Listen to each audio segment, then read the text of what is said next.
Hello ladies and gentlemen, and welcome to another episode of Down to Earth Astronomy. In this episode we'll be looking at amateur astrophotography. More specifically, I want to do a series of videos talking about what you can do with very limited equipment. So what can you do with the equipment that you have lying around your house? How good images can we actually take?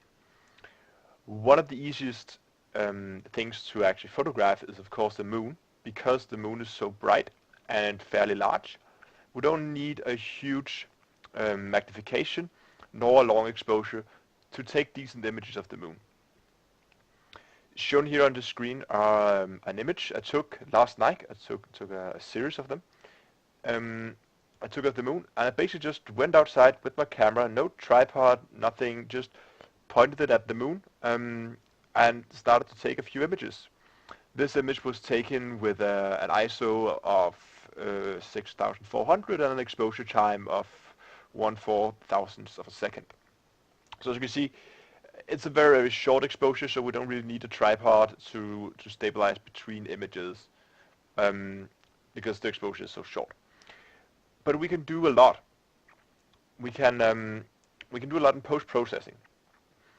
Shown here is a program called Registack. I'll put a link to it in the description. What this program does is it stacks the images using a process called lucky imaging, where it selects the best looking images and stacks them on top of each other to get more information out of the picture, to actually get a higher resolution picture, or better looking picture at least.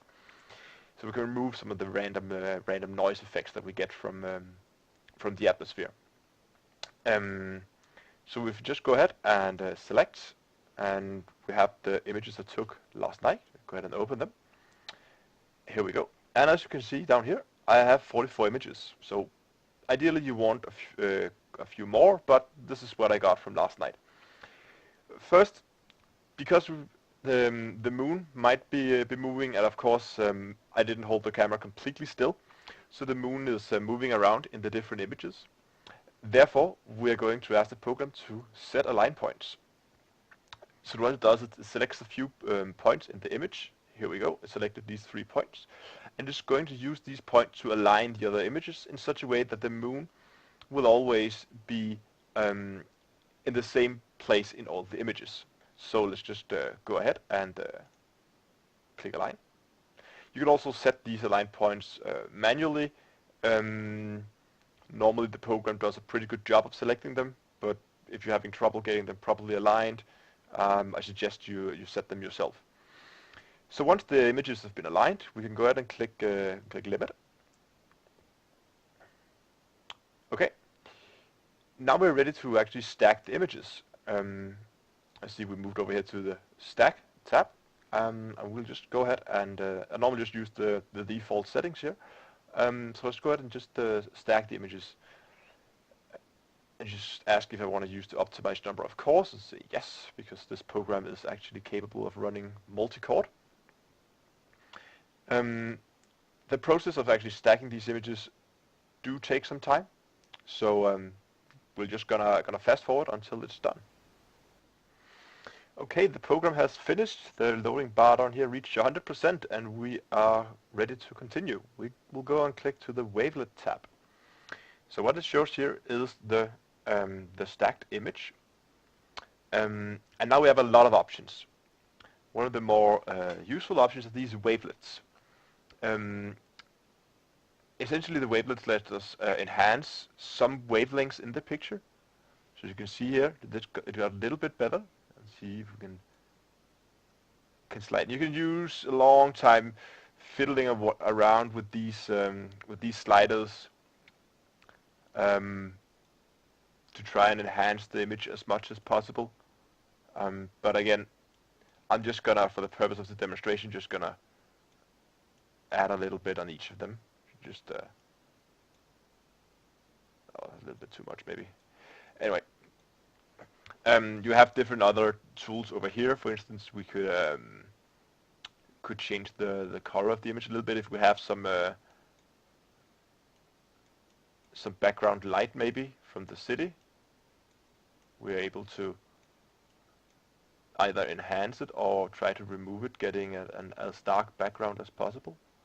Um,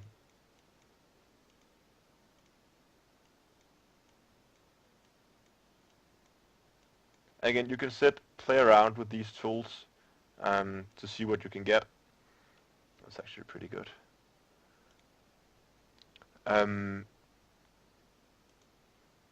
We can change the color here, enhancing some of the. Let's see if we can. This will overexpose the image. Maybe you can pull out a little bit more information here. It's getting too dark. Yeah. I think this is pretty good.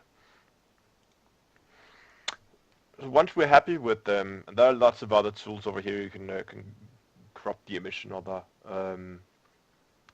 other useful tools over here. We can click Do All once we're done. And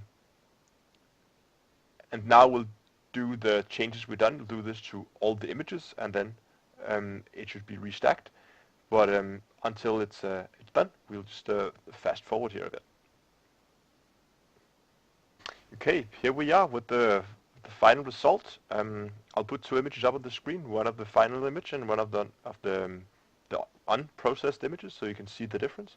I think it's a decent improvement from the original images. And these are some of the things you can do to try and enhance the images that you're taking. Just to show what you can do if you have just a small telescope. This was just done with my my own telescope where I hooked up my camera. And I'll show you a few images I took of the moon. This is not the best images. Again, didn't use a lot of time. There's been no post-processing on these images either. They're just raw, straight from the camera. But these are some of the images you can be able to actually do with a telescope, just as a comparison. I hope this video was useful. If you want to see more videos like this, give it a like, put a comment down in the comment section below. I'm planning on doing more videos, maybe doing some photography of Andromeda, maybe the Orion Nebula, some a bit more difficult objects to photograph, and we do need at least a tripod, but I think we might be able to do it without a telescope. But I'll try at least. I'll be sure to show you guys the results. So until next time, take care. This is Down to Earth Astronomy. See you.